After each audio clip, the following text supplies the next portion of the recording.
In the heart of the lush lands of Ebero, nestled between rolling hills and thick forests, there lived a young girl named Omalicha. She was born with a beauty so powerful it could end the life of anyone who laid eyes upon her. From the moment she was born, the villagers whispered in fear, and they knew that it was no ordinary child. The villagers spoke of a curse, a gift that would prove both a blessing and a curse. Her parents, Nnamdi and Chika, in an effort to protect the world from their daughter's deadly beauty, kept Omalicha hidden away. They homeschooled her, teaching her the way of the land, history, and acts, but never allowing her to step outside the boundaries of their compound.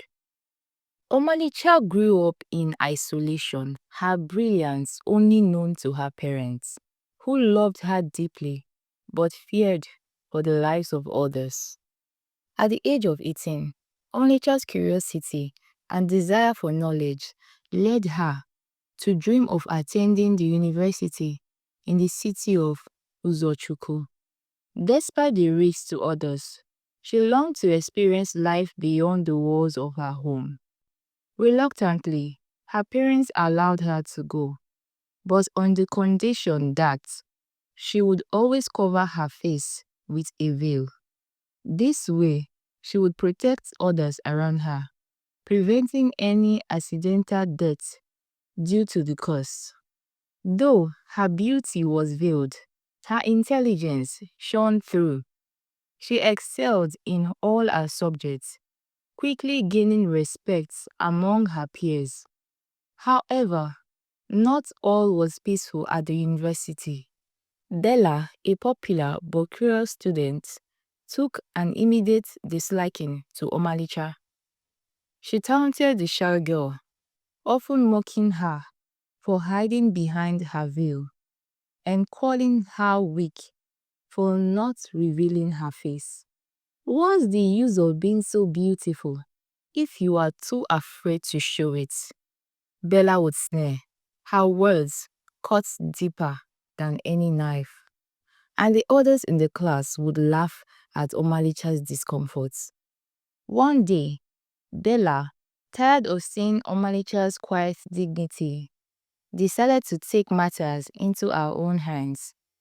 She convinced Joshua, a charming but misguided student, that revealing Omalicha's face would be the perfect prank. Joshua, who had always wanted to be part of Omalicha's circle, eagerly agreed. You know, if we can get her to remove that veil, we can all finally see her true beauty, Bella said with a wicked grin. Joshua, though hesitant, was soon convinced to act. He decided to drug Omalicha's drink during class, hoping that when she fell asleep, he would reveal her face without her noticing. That night, as Omalicha sat in her dorm room, she unknowingly drank the tea that Joshua had laced with the drug. She soon fell into a deep sleep. Joshua, with trembling hands, lifted the veil to expose Omalicha's face.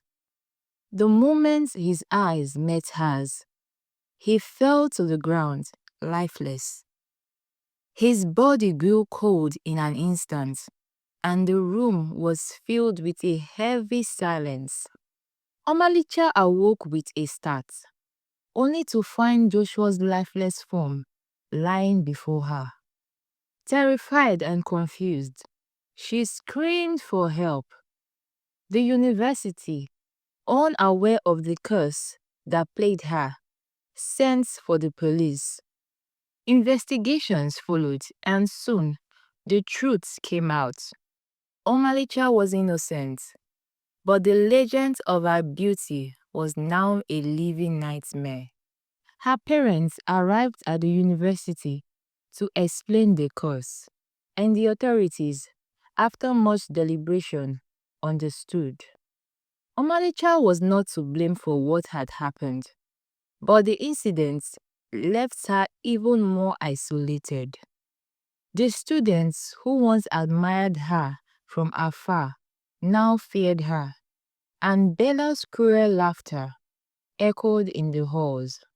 Despite the fear that gripped the hearts of others, Omalicha was determined to continue her studies. She returned to the university, no longer hiding behind her veil.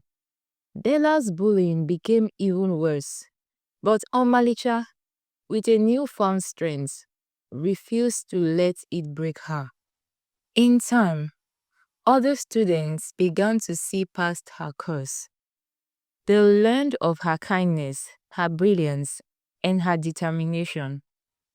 Slowly, the fear began to fade, replaced with respect and admiration.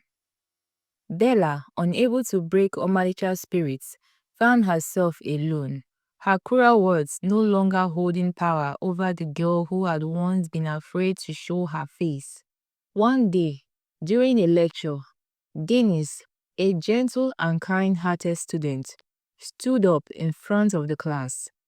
He spoke openly about how he respected Omalicha for her courage and strength. His words warmed her heart, and for the first time, she felt truly accepted. "I see you for who you are, Omalicha," Dennis said, his voice clear and sincere. "You are more than your beauty. You are a person of great worth." Omalicha, touched by his honesty, smiled for the first time in years. From that day on, she and Dennis formed a bond that went beyond the surface. Together, they faced the challenges that came with her curse. But they did so with a sense of peace. Omalicha knew that she would never be able to live without the burden of her beauty. But with the support of those who understood her, she had finally found a place where she could belong. And so, Omalicha's story spread through Edero and beyond, not as a tale of fear and death, but as a tale of strength, resilience, and the power of acceptance. The girl who had once feared for her beauty became known as a symbol of courage and wisdom, showing all that true beauty comes not from the face, but from the heart. The end. Thank you for watching and hope you enjoyed this story. Please give this video a like and hit the subscribe button for more interesting stories.